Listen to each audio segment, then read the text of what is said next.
이극배는 조선 세조 임금 때 우의정을 지낸 이인손 대감의 아들인데 그 한 성종 임금 때 영의정을 지냈다. 이 이극배가 10살 남짓했을 무렵 최시성을 가진 시골 선비 한 사람을 집으로 모시고 와 개인 교습 선생으로 삼아서 이극배를 가르치게 했다. 이에 이극배 집에서는 어린 여종 하나를 최씨 선비에게 고정으로 배치하여 식사를 날라 오게 하고 모든 심부름을 도맡아 하도록 했다. 이렇게 해서 이 여종이 늘 최씨 선비 주위에 있게 되니 외로이 혼자 거처하는 최씨 선비는 이 여종에게 마음이 끌려 밤이면 좀 불러보고 싶은 충동이 태산 같았지만 좀처럼 기회를 얻지 못하고 안타까워하기만 했다. 선비 밑에서 글을 배우고 있는 이극배가 이를 눈치채고 하루는 최씨 선비에게 말했다. 훈장 어르신께서 저 여종에게 마음을 두고 계신 듯 하온데 소생이 주선에 올릴까요? 얘야, 넌 아직 어린데 그런 눈치를 다 챘단 말이냐? 선비는 이렇게 말하면서 겸연쩍어했다. 그러고 최씨 선비는 외롭고 쓸쓸해 그럴 수만 있다면 좋겠는데 어떻게 잘 되겠느냐고 말하면서 역시 웃었다. 이에 이극배는 아무 말 없이 안으로 들어가 이 여종이 관리하는 부엌에서 은그릇을 하나 몰래 훔쳐 나왔다. 그리고 이것을 가지고 창고 안으로 들어가서 항아리 속에 담긴 재 밑에 깊숙이 넣어 숨겨두었다.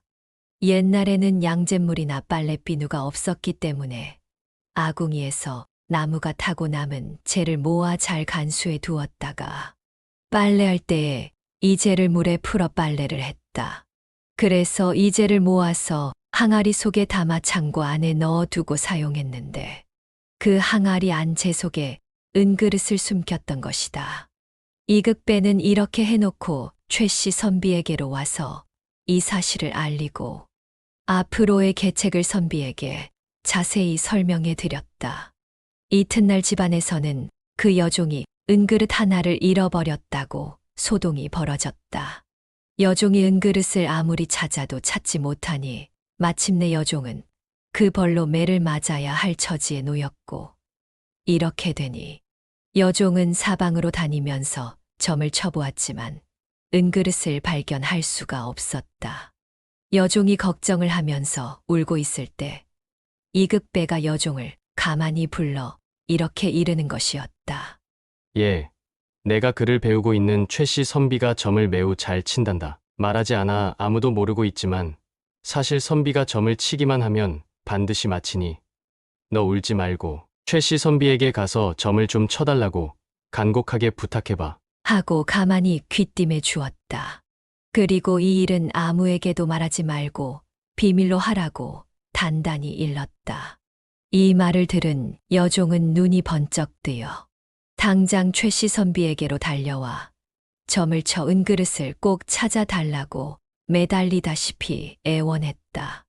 최씨 선비는 이극배와 약속이 되어 있었으므로 시치미를 떼고 여러 번 사양하다가 말하기를 내가 점을 치는 일은 숨기고 있으므로 밝은 대낮에는 곤란하니 밤이 깊은 다음에 조용히 다시 혼자 찾아오너라. 하고 은밀히 일렀다. 이 말을 들은 여종은 평소 최씨 선비가 자기에게 은근한 정을 품고 있음을 눈치채고 있었으므로 곧 무슨 뜻인지 이해했다. 그리하여 여종은 몸을 깨끗이 씻고 옷을 갈아입고는 밤이 깊은 뒤에 선비의 방으로 들어갔다. 여종은 선비 앞에 공손히 절을 올리고 앉아 은그릇을 꼭 찾을 수 있게 해달라고 울면서 애원했다. 이때 최씨 선비가 여종의 손을 잡고 끌어당기면서 은그릇은 반드시 찾아줄 테니 걱정하지 않아도 된다. 하고는 힘껏 품에 안았다. 최씨 선비는 평소에 애만 태우던 그 정감을 마음껏 발휘해 여종을 안고 누워 깊은 정을 나누었다. 그러고는 옷을 입고 앉아 점치는 흉내를 내며 창고에 항아리가 있구나. 그 속에 담긴 재를 뒤져보아라. 하고 일러 주었다. 이에 여종은 곧바로 달려가 항아리 속에서 은그릇을 찾아냈다. 그리고 다시 선비방으로 달려와 울면서 고맙다는 절을 올렸다. 여종은 그렇게도 걱정했던 은그릇을 찾았고 또 평소에 선비를 뒷바라지하면서 느꼈던 친근함까지 겹쳐 이날 밤 다시 선비의 품에 안겨 감격스러운 한밤을 보내고 새벽에 나갔다. 여종은 너무 좋아서 최씨 선비가 점치는 일을 비밀로 하라는 당부는 아랑곳하지 않고 안방마님에게 가서 자랑삼아 이렇게 이야기했다. 마님, 도련님을 가르치는 선비, 어른이 점을 쳐서 은그릇을 찾았습니다. 정확하게 창고 안 재앙아리 속에 있다는 것을 일러주었습니다. 정말 너무 잘 맞히었습니다요. 안방마님은 여종의 말이 너무 뜻밖이라 어리둥절해하다가 기이한 일이라며 감탄했다. 이날 밤 안방마님이 남편 이인손 대감에게 이 얘기를 하니 대감도 매우 신기하게 여겼다. 이런 일이 있은 얼마 후 중국에서는 황제가 옥새를 분실하여 대소동이 일어났다. 그래서 중국의 여러 점쟁이가 점을 쳐보았지만 찾지 못하고 조선에 점 잘 치는 점쟁이가 있으면 중국으로 보내라는 연락이 왔다. 이에 우리 임금이 대신들을 모아놓고 물었다.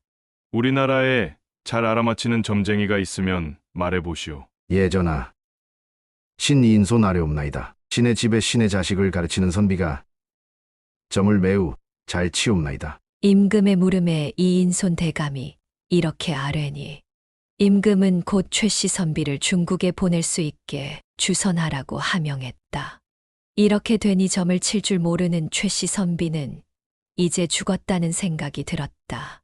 그래서 이극배를 보고 점을 칠 줄 모르는 사람을 거짓으로 꾸며 이제 중국까지 가서 꼼짝없이 죽게 되었다고 하면서 걱정했다. 이 말을 들은 이극배는 차분하게 말했다. 훈장 어르신, 매우 좋은 기회를 얻었으니 걱정하지 마시고 소생의 계책을 들으십시오. 지금 중국은 평온한 시기이니 옥새를 훔친 사람은 분명히 궁중 내부 사람의 소행일 것입니다. 소생이 지금부터 꾸미는 계획대로 하시면 반드시 옥새를 찾을 수 있을 것이오니 잘 들으소서. 이렇게 말하고 중국에 가서 행할 계책을 최씨 선비에게 자세히 일러주었다. 최씨 선비는 곧 이극배가 일러준 계책대로 하기로 하고 중국으로 들어갔다. 그리고 먼저 황제에게 아뢰기를 먼 길을 왔으므로 10일간 안정을 취하게 해주소서. 하고 10일간의 여유를 얻었다. 그러고 10일간 아무것도 하지 않고 쉰 후에 다시 황제에게 아뢰었다. 신이 점을 치니 조선의 시골에 있는 신의 집에 오늘 아침 화재가 발생하였사옵니다. 따라서 마음이 번거로워 조금 더 여유를 주셔야 하겠나이다. 이 말에 황제가 의심을 품고 사람을 급히 조선으로 파견하여 알아보게 하니 다녀온 사람이 아뢰는데 정확하게 그날에 시골 선비의 집이 불에 타 잿더미로 변했다고 보고하는 것이었다. 이것은 물론 선비가 중국으로 가기 전에 이극배와 말을 맞추어 놓았고 이극배가 그 약속한 날에 시골 선비 집에 가서 불을 질렀기 때문이었다. 이 말을 들은 황제는 감탄하며 시간이 필요하면 얼마든지 시간을 더 주겠다고 말했다. 최씨 선비가 이러고 가만히 살펴보니 중국에서는 조선에서 온 점쟁이가 매우 영이하여 아무리 숨겨놓아도 반드시 찾아내어 마친다는 소문이 중국 전역으로 번지는 것이었다. 이후 최씨 선비는 일부러 매일 밤늦게까지 잠을 자지 않고 방 안에 꼿꼿하게 앉아 있었다. 그러던 어느 날 밤중에 한 사람이 문 밖에 찾아와서 살려달라고 하며 애원했다. 선비는 이극배의 계책이 정확하게 맞는다고 생각하고 긴장하면서 위험 있는 목소리로 무슨 사연인지 말해보라고 했다. 이에 그 사람은 다음과 같이 말했다. 소인은 궁중에서 이를 보는 아무개입니다. 그 옥새를 소인이 훔쳐서 궁궐 후원 연못에 던졌습니다. 필시 대인께서 점을 쳐 알고 계실 것으로 생각되어 이렇게 목숨만은 살려달라고 왔습니다. 제발 제 이름만은 숨겨주시면 크게 살해하겠습니다. 소인은 궁중 옥새 관리인과 감정이 상해서 그 사람이 벌을 받게 하려고 옥새를 훔친 것이지 다른 뜻은 전혀 없었습니다. 선처를 바라옵니다. 이러고 울면서 비는 것이었다.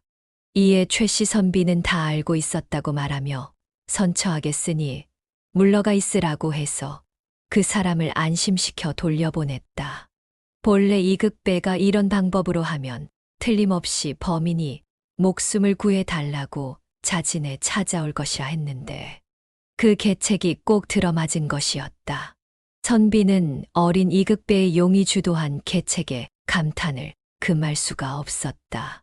이튿날 선비는 의젓하게 황제 앞에 나아가 아뢰었다. 신 점괘를 얻었나이다. 사람을 동원해 구원 연못에 물을 퍼 보시옵소서. 옥새를 찾을 수가 있을 것이옵니다. 이 말에 황제가 즉시 명령하여 연못에 물을 퍼내게 하니 과연 연못 속에서 옥새가 나왔다. 이어 선비는 다시 아뢰었다. 점괘에 옥새를 훔친 사람 이름이 거명되면 황제에게 불길하다고 나와 있사옵니다. 더 묻지 말아 주시옵소서. 이렇게 해서 선비는 약속대로 훔친 사람을 숨겨 주었다. 이날 밤 간밤에 왔던 그 사람이 다시 문 밖에 나타났다. 그는 고맙다고 살해한 다음 많은 보물을 두고 갔다. 이어 황제도 큰 상을 내리고 잔치를 베풀어 칭찬했는데 잔치 자리에서 선비는 황제 앞에 나아가 엎드려 아뢰었다. 황제 폐하, 신중하고 너무 큰 문제를 해결하느라 너무 정력을 소모하여 이제 더 이상 점을 칠 수 없게 되었사옵니다. 전하의 명령을 내려 신에게 점을 쳐달라는 일을 금지해 주시옵소서. 이래서 최씨 선비는 황제의 명령으로 더 이상 점을 치지 않아도 되었고 고국으로 돌아와서도 광질이 생겨 더 이상 점을 칠 수 없다고 선포했다. 최씨 선비는 이극배가 장성하여 급제한 후에 고향으로 내려가 중국에서 받아온 보물로 부자가 되어 잘 살았다. 그리고 이극배 집에 그 여종을 데리고 가서 첩으로 삼아 한평생 한 집에서 아내와 함께 의좋게 살았다. 그러나 이극배의 계책에 의하여 거짓으로 꾸며 점을 쳤다는 이 사실은 아무도 아는 사람이 없었고 이 얘기의 사실 여부 또한 확인된 바 없다고 한다. 비밀을 무덤까지 가지고 간 것이다.